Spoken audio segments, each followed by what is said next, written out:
pills she was taking, and she was not able to compete. And so you always have to have the controversy. But, the thing is with the Olympics, all these people see everybody all the time. All the ice skaters know all the other ice skaters because there's competitions throughout the year. And so because of that, it's not like it's, oh, I don't know who that is. Hi, my name is. It's like, oh, hi, how you doing? And so it's fun. The United States or the world doesn't see them all. And that's the big thing with the Olympics. It's an international stage, but otherwise, the competitions go on continuously all the time. Okay, enough of my commentary. I just heard another ding. Did somebody contact us on Facebook? No, that was a disconnect for some reason. I was getting buffering errors, so I had to reconnect it. Seems to be okay now. Okay. Yeah, it's just a I just heard it. I'm going, ooh. Yeah, well, that's strange. Mentioned like I say, Facebook, yeah, not Facebook, Blog Talk Radio plays with us, so has little games and everything. Okay, got news to talk about tonight. Wine news, wine-related news, wine stuff, not just wine itself, but wine stuff, different interesting things that in the wine industry that will impress and amaze you. Maybe not. But if it does, great. If it doesn't, it's okay too. All right. Article out of Beverage Dynamics magazine talking about how wine is rebounding. Last year wasn't a good year for wine. The COVID-19, we heard about how the wine category is the sales are increasing, but there's a lot of the wines that have fallen down in different areas. And it's amazing, some of the ones that we're so used to. People are buying different wines that we're not used to, wines that you don't normally hear the name. The sales are going up, but the sales are going up because wineries are sending out directly. And because of that, if you have a favorite winery, you're calling them up and saying, okay, I'd like to order a case of this or a case of that. And they're sending out directly. And so therefore, it's not affecting the numbers of some of the bigger wineries. Some of the ones that you walk into your grocery store, or drugstore, or Sam's Club, or Costco or anything, and pull them off the shelf because, well, we haven't been able to go out and do that stuff. And so it slowed it down there, and the ones that are being bought are the ones that don't really add up on the numbers that you normally see that. Now, if all that makes sense. So this is 5 top table wines that are usually right at the top, the ones that usually get the big numbers and all that stuff, and usually you hear about all the time. I just want to let you know. Now, this was taken from total U.S. supermarkets, drugstores, mass merchandisers, gas and convenience stores, military commissaries, and club stores. Yeah, the things I just mentioned. These are where the wines are sitting out there, and these are the ones that people walk in and say, oh, there's a Barefoot. I'll pick up a bottle of that. And now they're having, well, the past year and a half, they haven't been able to do that a lot because of COVID and restrictions and all. So people haven't been grabbing them. Well, because of that, Barefoot, the number one, over the past year is down 15.5%, which is substantial. The 15.5%, when you're talking in the $600 million range, what their income is, you drop that down 15% and 15.5%. That's substantial. Sutter Home is number 2. They're down 3%. The only one that didn't drop is Josh Cellars, Josh, Josh Cellars. They increased by 9.6%, which surprised me. But Josh Cellars has been doing their fair share of advertising. So because of that, I think it's something that people the name is easy to remember, and people are thinking of it. Another one that's down is Franzia Box. That is down 9.9%. And again, you think 9.9%, but when they're doing business of $368 million, 9.9% of that is a pretty big chunk. And Woodbridge by Robert Mondavi, and we all are familiar with Woodbridge all over the place, that's down by 13.5%.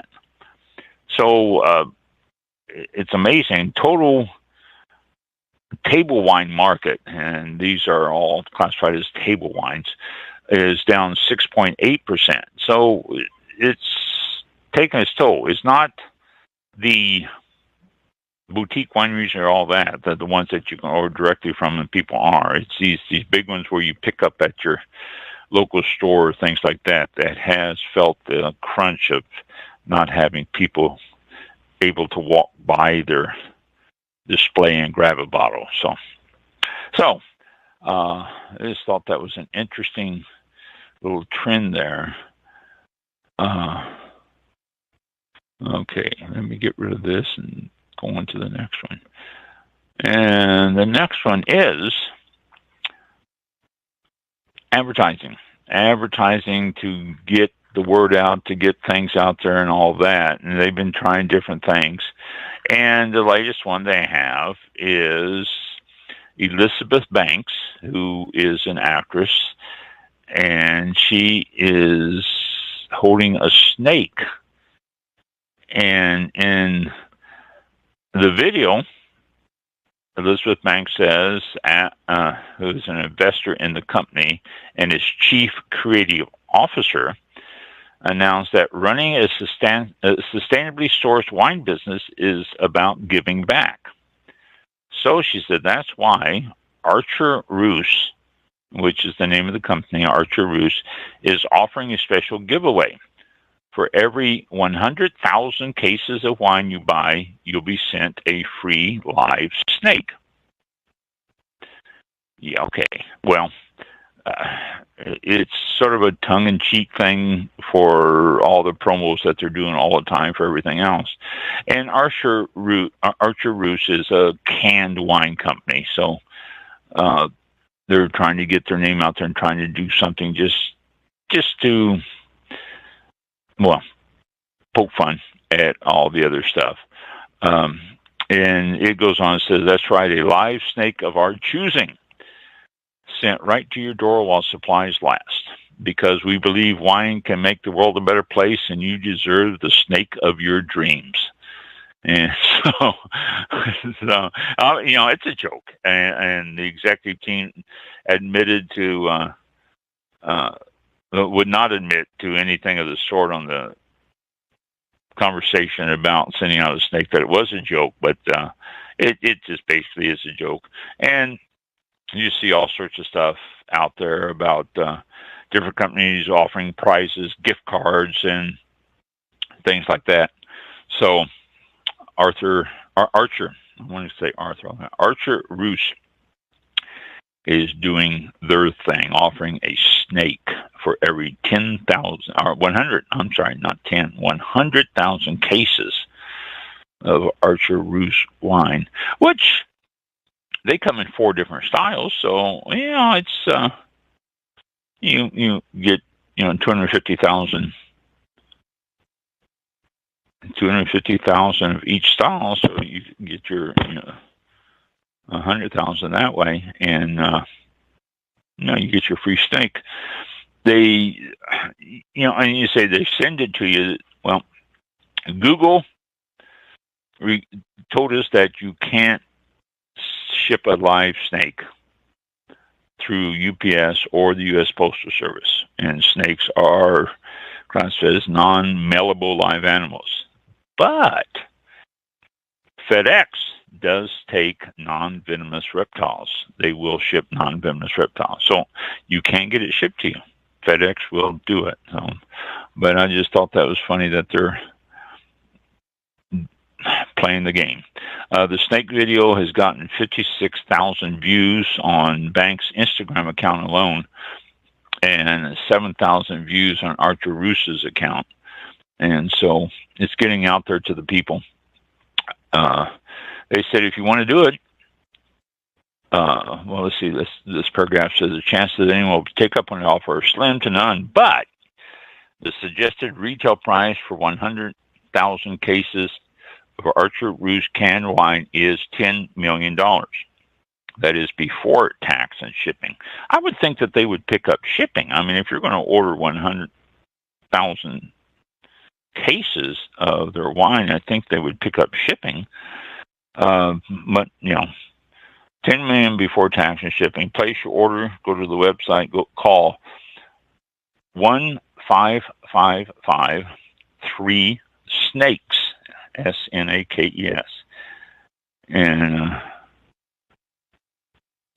And so I called that, and it was just the recordings that said, leave your name and address, or name and email, and the sales representative would reach out and be in contact. So I did that, and I haven't heard anything, but, you know, they probably think it's all part of the joke anyway, and I'd be surprised if I did. If someone legitimately wanted to do it, though, well, I don't know.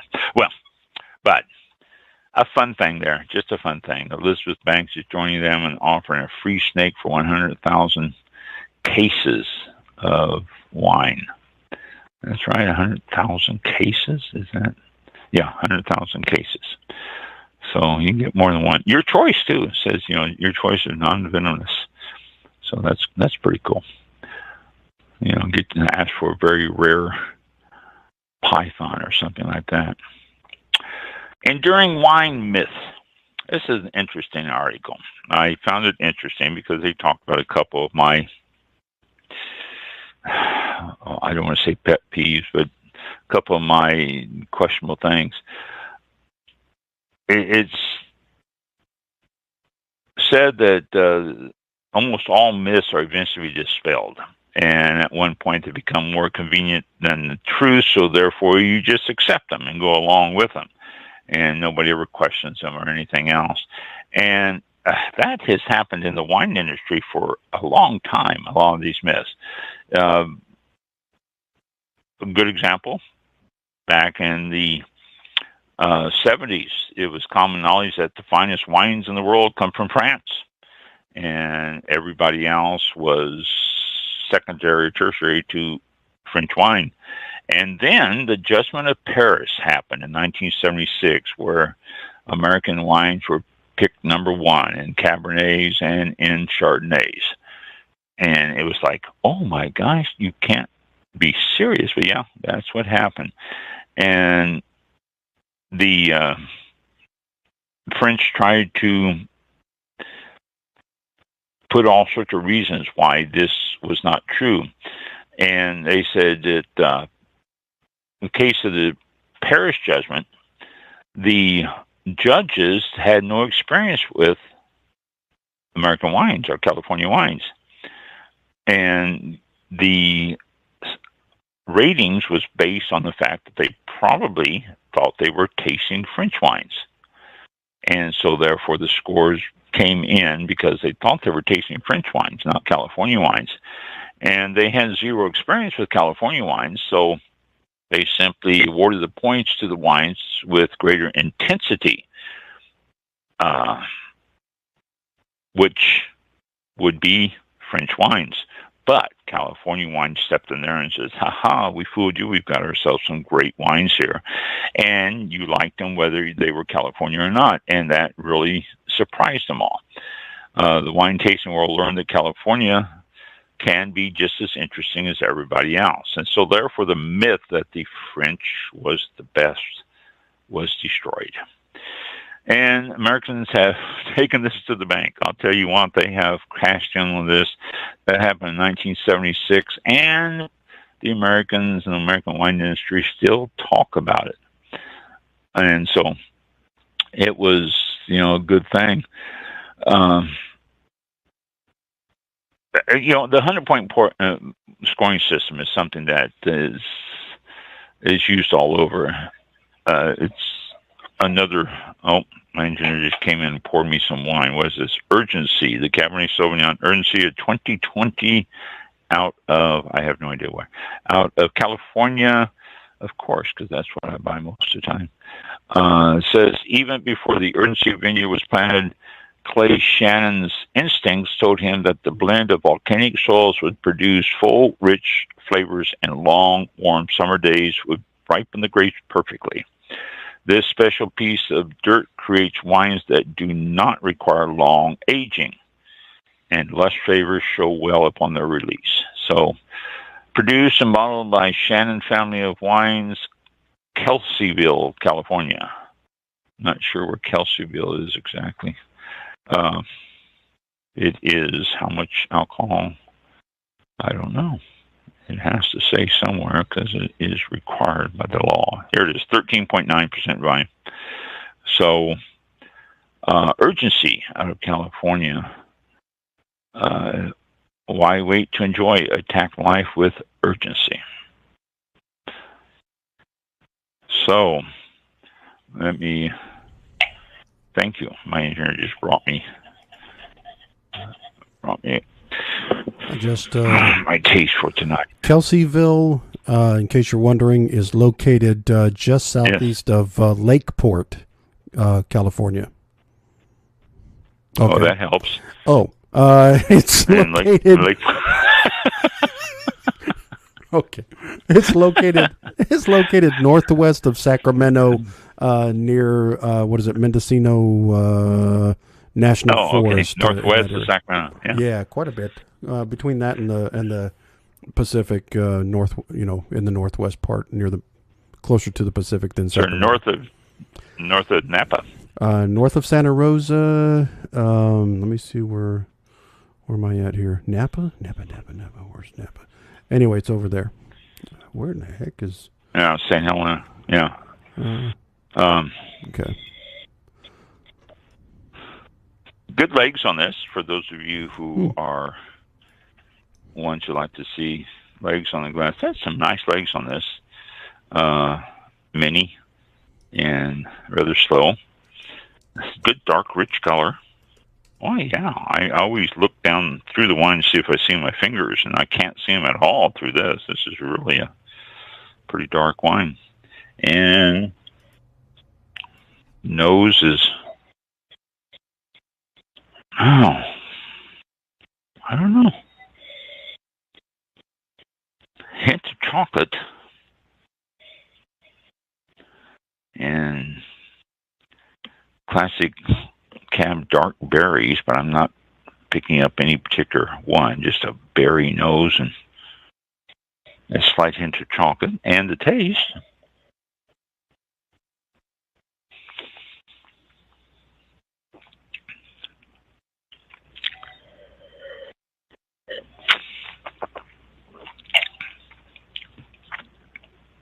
oh, that's very good. It's got, yeah, we've had it before. We've always liked it. In fact, I think we just picked up another one a couple of days ago. But it's got just enough tannins in it to give you that little bite in the mouth, that little dryness. The acid is very well balanced on this. It's not overpowering or anything. It's balanced well with the tannins. It said on the bottle, no need to age it, drink it now, which I actually would love to drink it now. I am drinking it now because I like that little bit of tannin in the taste. I think it probably could lay down for a year if you wanted to, but I would see no reason why. Personally, I like the taste of this now. So, Intensity 2020. You can pick it up at initial. I think this was around $16 if I remember. You can find them on sale every once in a while, but very nice wine. And it's located north of Napa, what Mike was telling us. So I will be having to sip on that periodically during the rest of the show. But as I was saying, Americans have a love affair with the 100-point scoring system. When it comes to wine, 95 wine is so much better than an 89. And so, therefore, it's a fantastic score for 95. 89, not so much, but 95, 89 out of 100 points, that's still a pretty good score. If you were a baseball player and you were hitting .890, your batting average would be phenomenal. You'd be getting a hit 9 out of 10 at bats, basically. So, we just love this 100-point scoring system. Ratings are personal and objective. It's just like this article says, it's like giving the Beatles Yesterday album in 95 and then the Rolling Stones Paint It Black in 89. Yeah, okay. But when in reality you must prefer Paint It Black and despise Yesterday, then the number system is just sort of silly, if you will. And so, but we're entrenched in the number system, and we always will be, thanks to Robert Parker and his original numbering and Wine Spectator, and it's taken off, and that's basically what we do now. It gives us an idea of where we're at.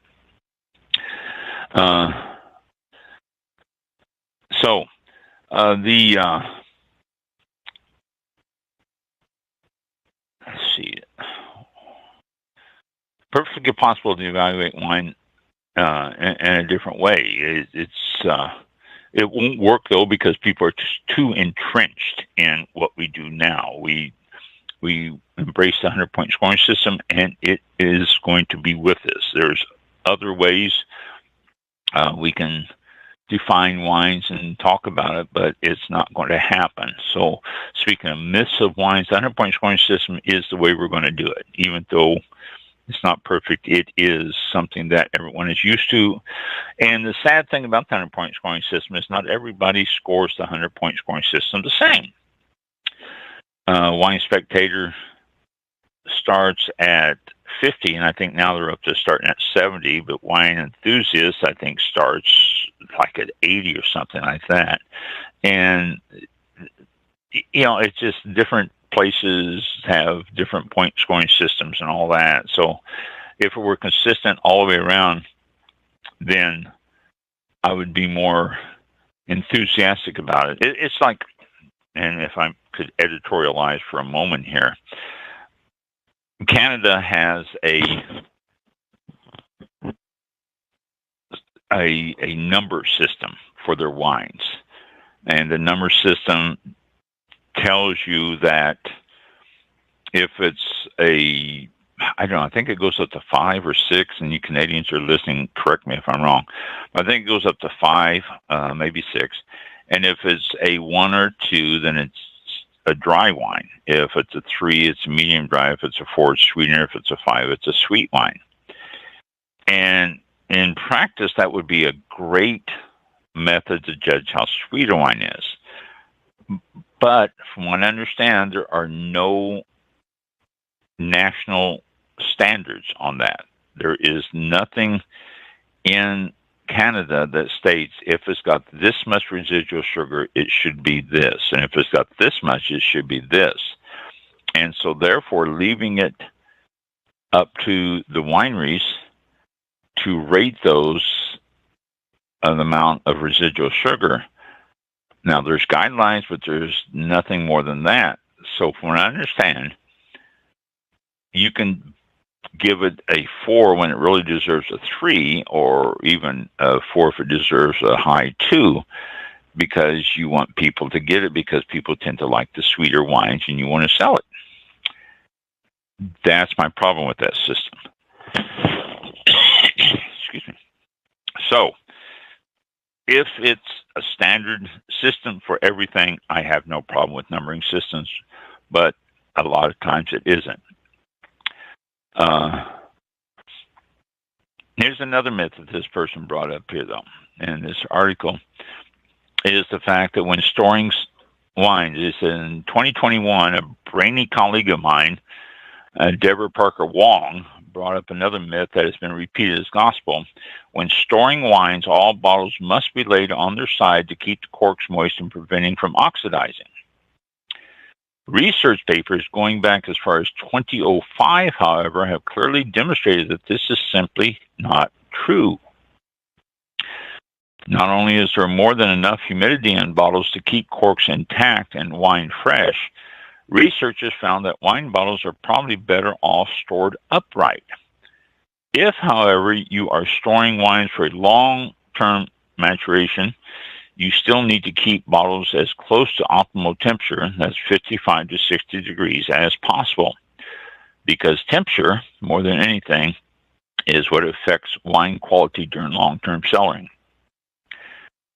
So, he's saying that you don't have to lay them on the side.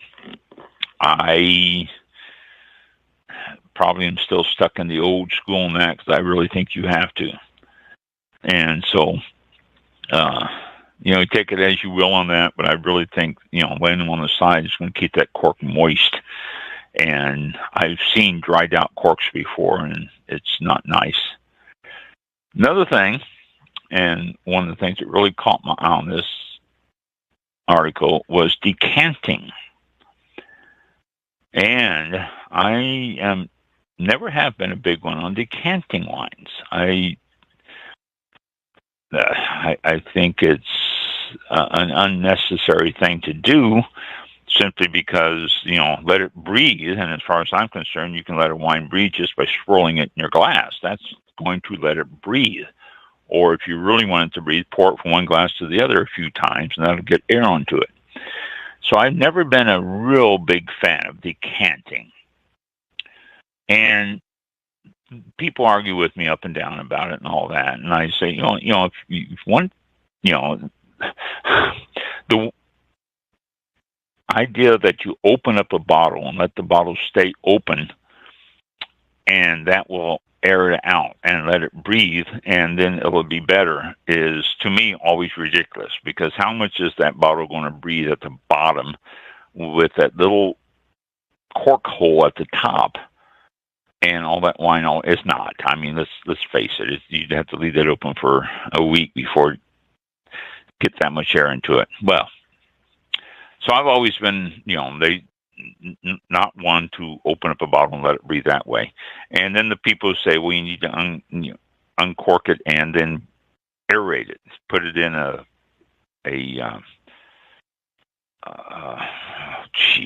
canister. Put it so that it will have a chance to aerate that way. And again, I'm thinking, it's not going to make a big difference. Well, this article here, it says, I like to cite the December 1997 issue of Decanter. Okay, now, the Decanter magazine is out of England, and it's proclaimed itself as the world's best wine magazine. Now, yeah, it's good. Decanter magazine, if you're not familiar with it, is an English magazine, and they really stay old world wines more than anything. Wine Spectator and Wine Enthusiast are more new world, but Decanter is a good magazine. And the Decanter magazine reported this report in 1997. They asked a double-blind tasting involving Hugh Johnson, Stephen Spurrier, Serena Sutcliffe, Master of Wine, and Patrick Leon, who was at the time the winemaker for Montagne Rothschild. Okay, so you got yourself some well-knowledged people, and they were asked to assess the quality of 4 wines: a 1961 Montagne Rothschild, a 1982 Cleric Milon, a 1980 Darmalec, and a 1990 Montagne Cadet. And each of these wines were presented in different ways. They were uncorked a few minutes ahead of time and then poured and tasted. Uncorked a few hours ahead of time and then poured and tasted. Uncorked and poured into a decanter a few minutes ahead of time before poured into glasses and tasted. Uncorked and poured into a decanter a few hours ahead of time before poured into a glass and tasted. And uncorked and then immediately poured into glasses and tasted. There is no breathing at all. Guess which wines across the board were the ones that this impartial panel of expert tasters chose? The bottles that were uncorked, immediately poured and tasted. It turns out that breathing for a few minutes or a few hours really did absolutely nothing to change their mind on how good the wine was. And if anything, it could end up being detrimental because it could start losing stuff. Now, I thought that was extremely interesting because you're always hearing this. You've got to do the breathing. The wine's got to breathe. Well, getting air into it does get it breathe. I get a glass of wine, I swirl it in my glass.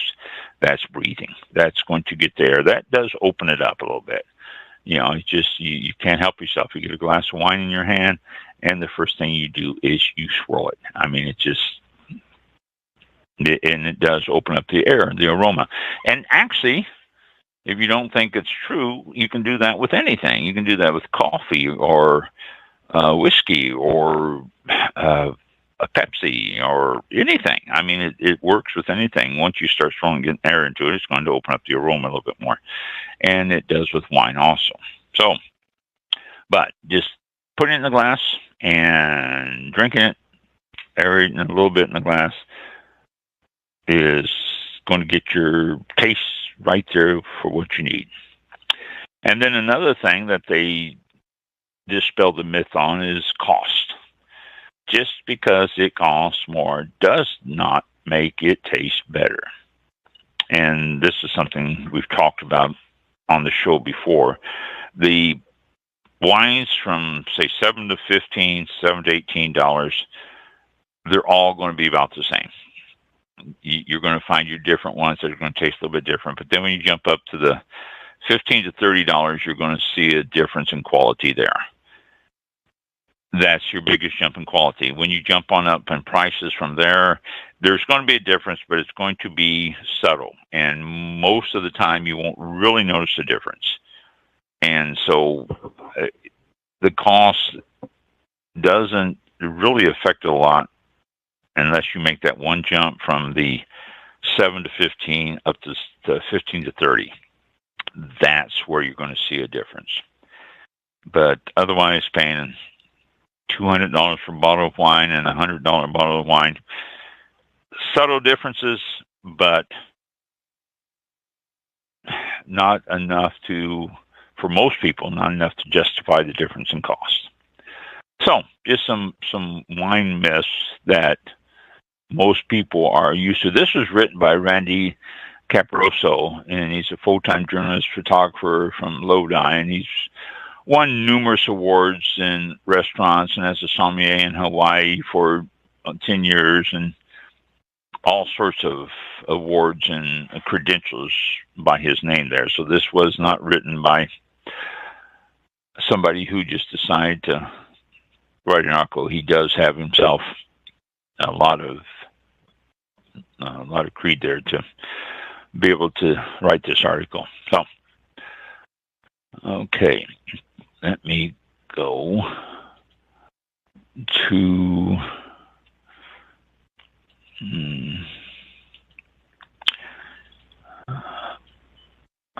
no, not there. I got a very nice email from a Melissa in England. And she it was pretty long. She told me about the champagne or sparkling wine in England and how it's really taken off and how it's become important and how they're using the same grapes as they use in France and how it's really a pretty big business now. And she wanted to know if I was interested in guests. And, well, heck yeah, I'm interested in guests. So I am corresponding with her, and we'll see if we can't get some guests on from England. And I don't know how we're going to work this out. We may have to pre-record because our 7 o'clock time here, I think they're 5 hours ahead of us in England. 5 or 6 hours. I'm not sure. So, and if they are, then I would put them 1 o'clock in the morning when they start to show their midnight or 1 o'clock. So we may have to pre-record some of those shows. We'll have to wait and see. But I am corresponding with her, and we'll see what we can come up with on getting some English wineries on the show here in the near future.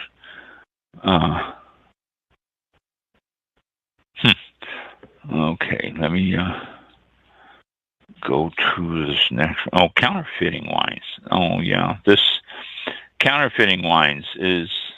I talked about counterfeiting wines quite a bit, and the big business in counterfeiting wines, and we talked about the guy who was thrown in jail for it and all that. But this article sort of opened my eyes a little bit more here, and it says that the counterfeit wines and spirits globally was surpassed $3.18 billion in direct sales, and it was in all levels. We always think about counterfeits in the higher echelon wines, the higher levels of wine, the more expensive wines, but it's not always true. It says over 7,000 jobs across the beverage industry was lost, and the cost to governments was $2.61 billion in tax revenues because of counterfeit spirits, and wines being one of the big ones on there. And it's all price brackets. That's the thing that caught my eye on this. They said it wasn't just the higher end. We all have recently, and I reported on it, Rudy Cornelius and his counterfeit wines, and he got caught, and he was, doing it. But it's not just him. It's at all levels. The wines are being counterfeited at every single level and every single price point. If you can throw something cheap into a bottle that normally sells for $20, and you can throw something in there that instead of costing you, say, $5, $6 to make the wine and then the bottle and everything else, and it only costs you $1 or 50 cents, substitute it for that, you're way ahead of the game. And that's what's happening. It doesn't, and the volume is much higher. And the thing is, with cheaper wines, when you start counterfeiting cheaper wines, people accept it more. They will taste a wine and they'll say, "Oh, this has gone bad," and they'll just walk over and they'll pour it down the drain, and they won't follow up on it. They won't check and see if there's anything that should be done about it, and it happens a lot. That's why the counterfeiting of cheaper wines is so lucrative, because when you get cheaper wines, you just sort of go, "Well, okay, this went bad, and I'm not going to drink it now." Or some people will say, "Well, I paid for this, I'm going to drink it anyway," and it's not that bad. And that happens a lot. And you all are sitting there chuckling now because, everyone's done that at one time or another. I think, wow, this isn't that bad. I'll just go ahead and finish it. It is bad. Okay. It's bad wines. They're not good wines. They're not what you paid for. And if it's not what you paid for, then you need to say something about it. You need to pursue it. There's lots of ways. If you don't think your wine is true, then you can have it examined. You can have it authenticated. And there's lots of things they look for. Different anomalies in the ink, the paper color, the texture, uneven label placement, signs of glue. Ultraviolet flashlight can pick up things in it. There's all sorts of stuff that you can find out. And if it's an older wine before the 50s, that ultraviolet won't work because they didn't use it then. So it will work because they didn't use it then. So, and the bottle sizes too can make a difference. A lot of producers didn't use a large bottle size before 1978. So you need to have your knowledge. If you're going to get something older, you need to have your knowledge that it is one that is but authentic for that era, for that time. And you need to ask. You need to get wines from reputable people. If you are buying wine online, be sure that these are reputable people. If you find that you purchase a counterfeit bottle or you are unsure, you need to make steps to rectify this. And it's on any level. If you got yourself a counterfeit bottle of wine and it is, or a bad bottle of wine even, let's talk both of these in one category, bad bottle or counterfeit bottle, take it back to the store or the liquor store. If that is the first step, if that's the first thing you're doing, then take it back to them. That's the first thing you need to do on those levels. If you got it anywhere else, you purchase it through a vendor, you purchase it through an auction, you purchase it through a charity auction, anything like that, contact them. Don't send the bottle back. Contact them. If you return the bottle and it is counterfeit and they know about it, that gives them a chance to resell it again. Don't do that. Okay, contact them and let them know, I believe this bottle is not what it's supposed to be. Where did you get it? What's it?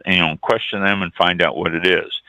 You should demand full restitution on everything. The current value, expenses, everything for your bad purchase. Don't say, well, I'll give you your money back, send me the bottle. No, I'm not going to do that, simply because they could resell it and start the system all over again, and maybe the next person will question them. So keep the bottle and get a full restitution. And especially if you're ordering through auctions and stuff like that, individual people, don't get wines from individual people unless you go through a broker or somebody like that. Actually, in the United States, it is illegal for one person to sell a bottle of wine to another person. It's in the laws, and it's simply to stop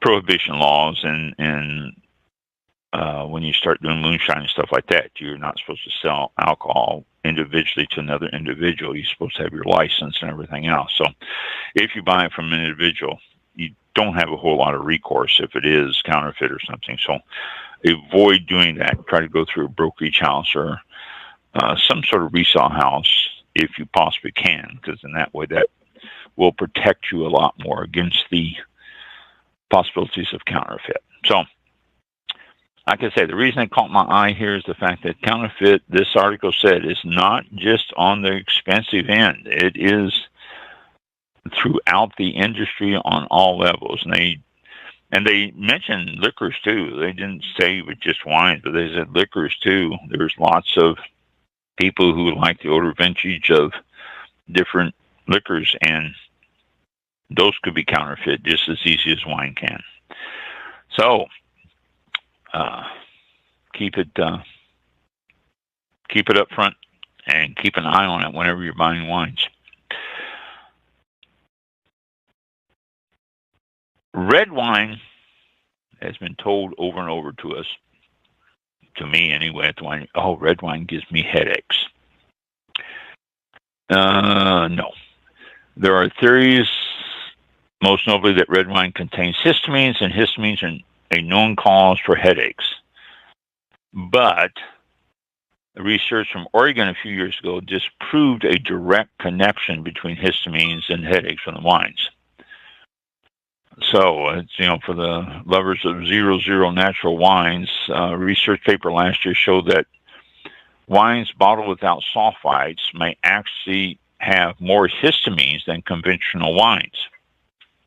So, if histamines do have a connection to the headaches, then I don't want any sulfites that could lead to more histamines and not the sulfites.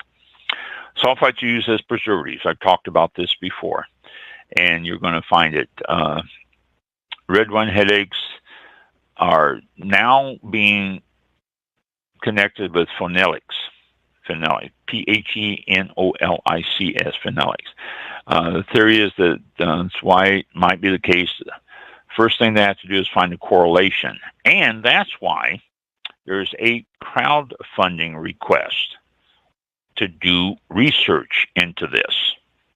And it's from, excuse me, it is from Oregon. And I think this is Oregon. I'm sorry. Let me back up here and see where these people are. Oh, I'm sorry, UC Davis, University of California at Davis, which is premier wine school in the country. You would think that they would have the money to do it. But they're asking money for a crowdfunding page to do this study. And so therefore it won't be influenced by anybody or anything. They just want to say, okay, this is a study we did and it wasn't paid for by any entity that could cause us to switch our focus. And that happens so often in these things. So the crowdfunding request is only for $25,000, which sounds cheap for a medical research project. But it turns out that some university politics are at play here. They wanted $25,000. The university wanted him to ask for $10,000, so he negotiated to $25,000. Waterhouse is Professor Waterhouse is the head of this.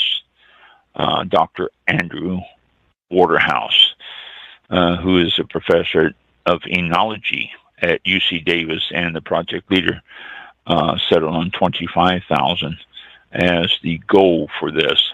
And he said that they may need to get more than the $50,000 to complete the project properly, but they are working on it to try to get the funds to do this research. And it's going to be a long-term research. It's not going to be something they're going to do.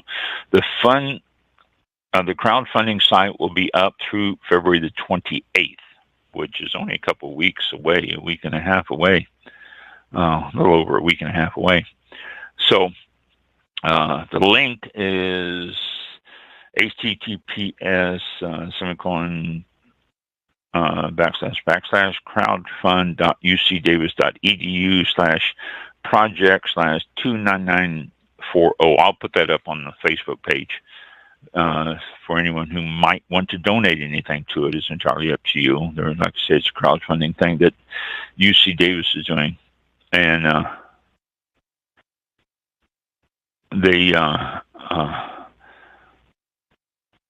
they expect the laboratories to work on it and all that to do it at major discounts. So the money will actually be used for the research and not just full price to pay the people to get it. So that's going to go. Like I say, I'll put that up on the Facebook page if you are interested. But they're trying to prove exactly why red wine gives people headaches.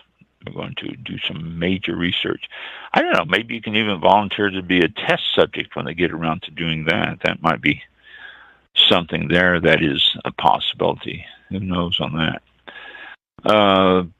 Biodynamics, there is a pretty big article here, and I'm just going to tease you with it. It's an Italian winery that's doing biodynamics, and they want to show people that it's not easy. It's hard. It's hard to do biodynamics, and they ask the question, is it worth it?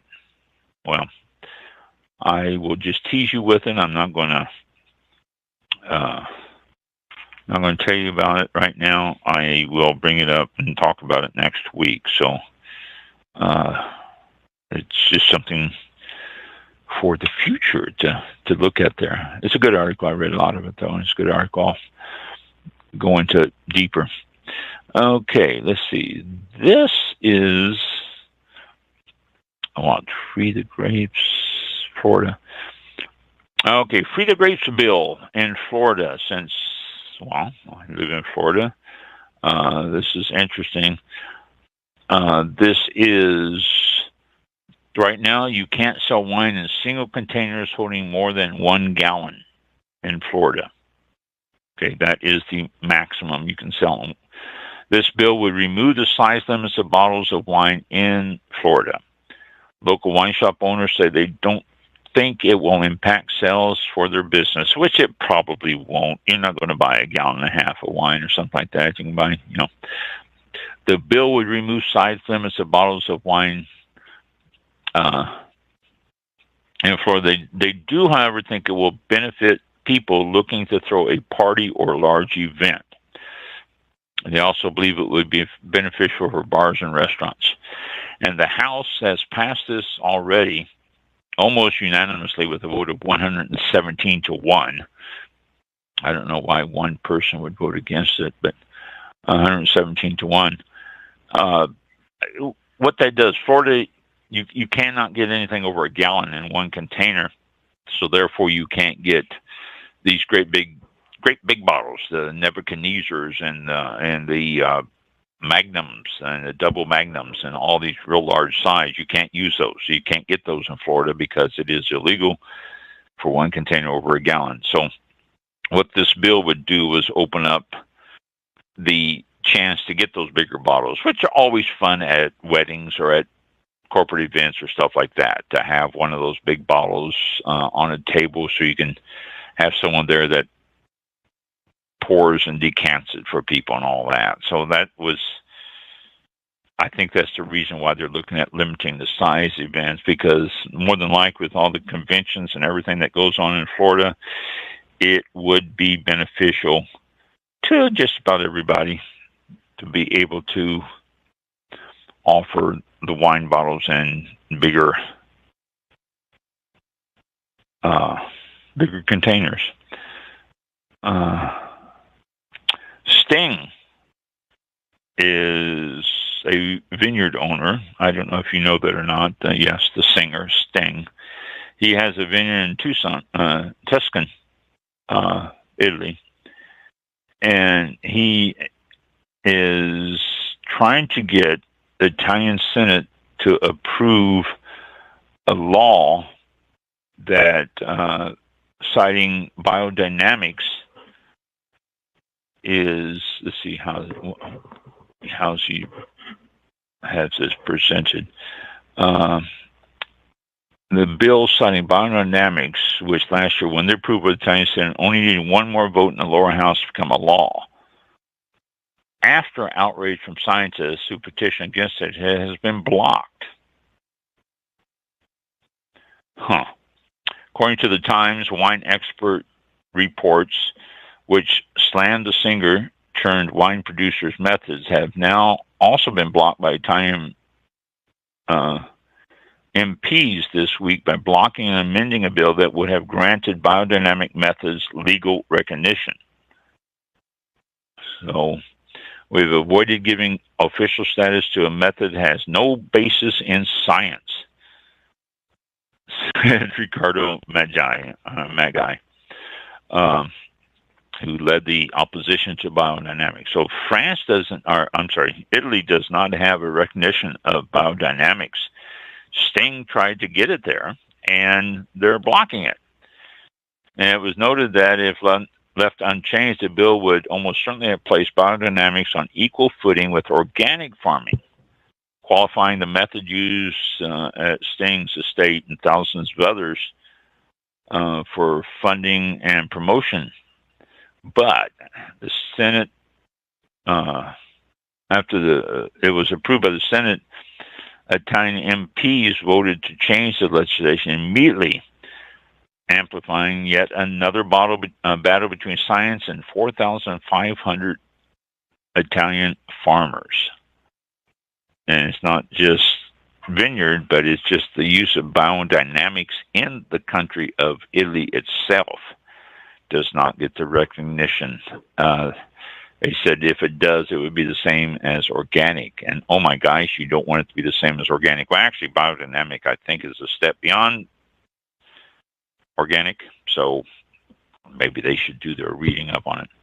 But this is an ongoing thing. There was wine critic Jane McQuitty said, trust the Italians to come over all sanctimonious about biodynamic wines. Biodynamic wine is just a step up from organic wine production, encouraging each vineyard to be the best it can be.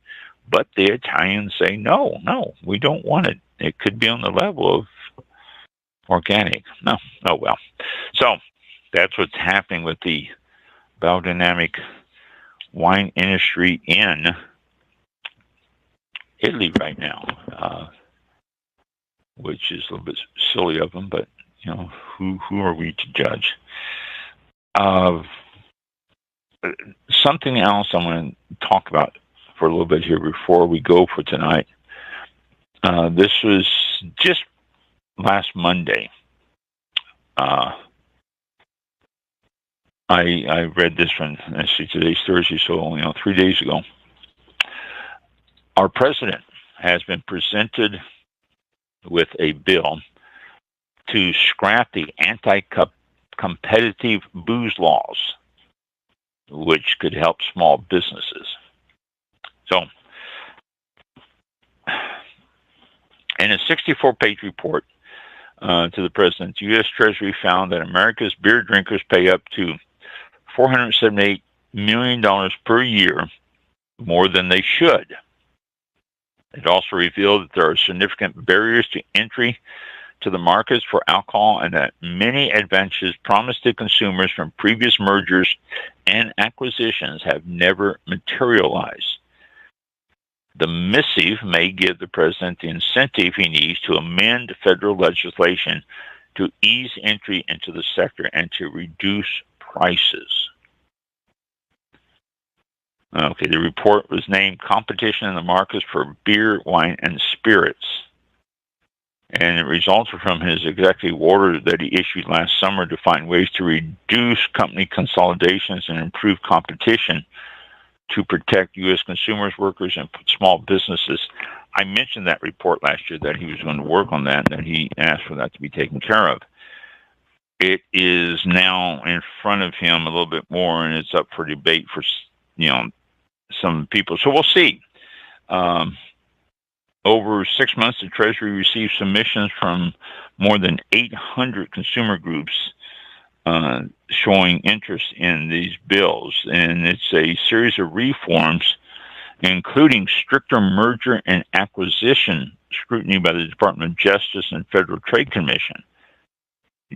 I've read you different acquisitions and different companies buying out other companies. This is going to be a little bit more under the microscope. The Treasury also wants different tax rates for producers and to reform outdated state and federal regulations.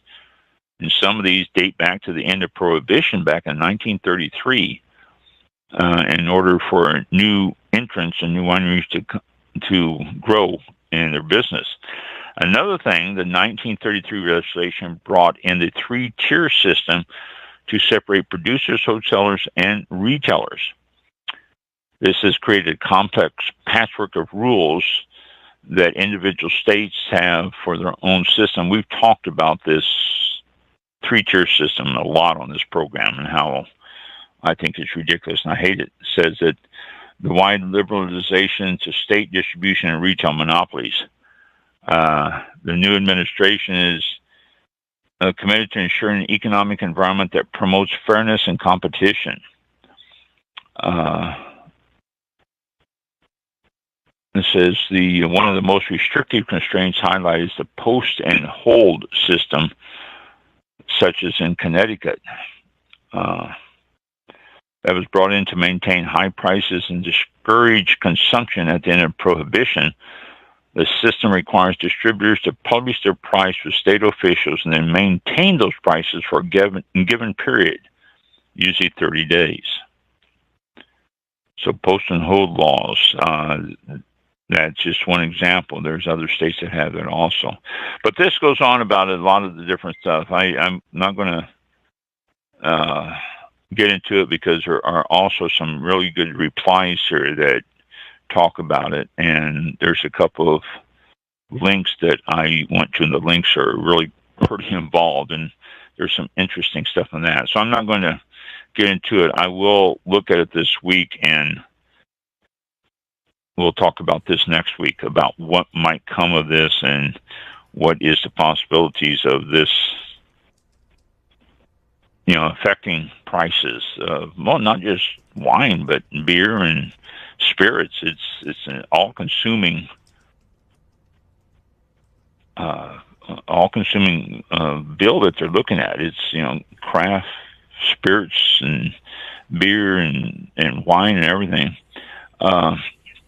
There are a lot of alcohol lobbyists. There's more than 300 registered in Washington in 2017, and I'm sure there's more now because those numbers never go down.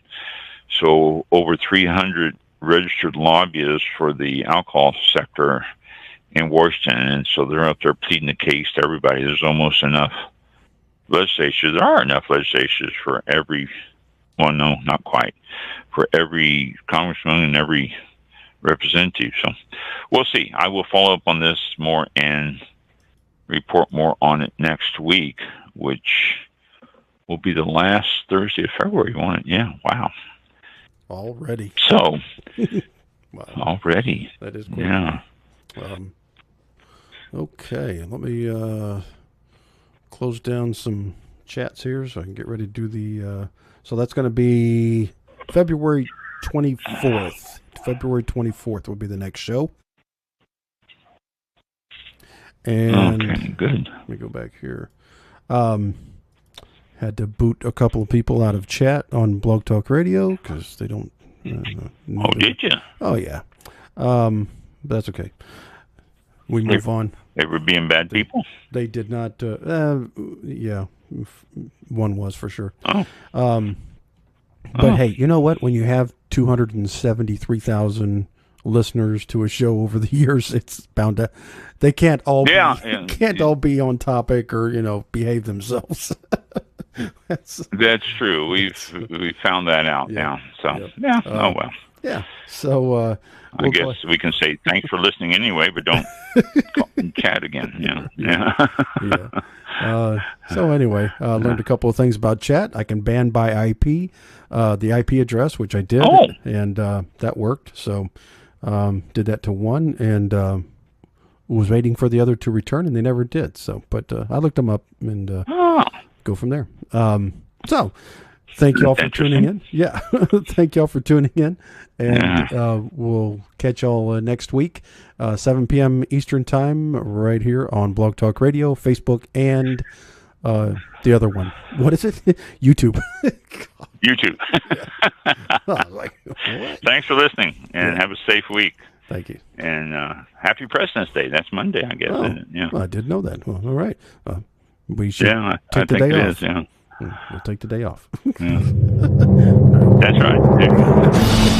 This concludes tonight's broadcast of All About Wine with your host, Ron. For show information, links to All About Wine on Twitter and Facebook, or to be a guest on this show, visit the show website at www.allaboutwinebtr.com. Archived shows are available for download on iTunes or on our show page at blogtalkradio.com/allaboutwine. Thank you for listening. Drink responsibly, and we'll see you next time on All About Wine. Well, that's not fair. The video didn't show up on the other platforms. Huh. All right, let me close that out. The Facebook button just beeped on me again there, too. Huh. Let me close.